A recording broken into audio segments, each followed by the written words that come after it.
Du recueillement, une vive émotion, mais aussi des revendications, là encore, lors d'une marche blanche cet après-midi à Lyon.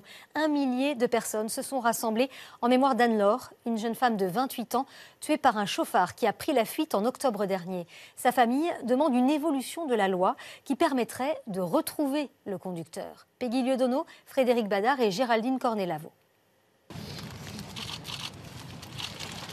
Julie rend un dernier hommage à son amie Anne-Laure. Elles se sont fait faucher par un chauffard en octobre dernier. Anne-Laure, 28 ans, est morte sur le coup. Nous sommes tous rassemblés cet après-midi à la mémoire d'Anne-Laure, jeune femme généreuse, tournée vers les autres. Elle avait la vie devant elle. Les auteurs de l'accident mortel, alcoolisés et sous l'emprise de stupéfiants, ont pris la fuite. 2 sont toujours recherchés. Pourtant, des empreintes permettant d'identifier les auteurs ont été relevées sur le véhicule. Mais il est légalement impossible de les comparer avec le fichier national des empreintes génétiques, car le délit est qualifié d'homicide involontaire.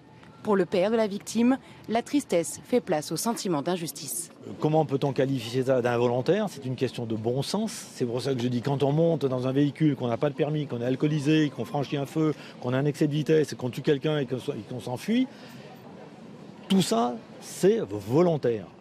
Son combat aujourd'hui, faire reconnaître les accidents routiers mortels comme homicide volontaire quand les chauffeurs ne respectent pas le code de la route. Une nouvelle législation réclamée aussi par 22 députés.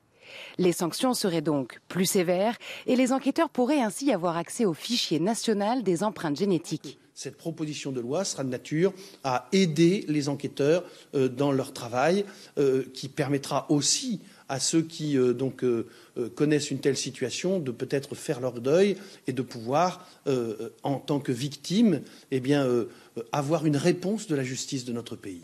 Le sénateur maire de Lyon, Gérard Collomb, a annoncé lors de la marche blanche qu'il ferait lui aussi une proposition dans ce sens au Sénat afin d'accélérer le processus législatif.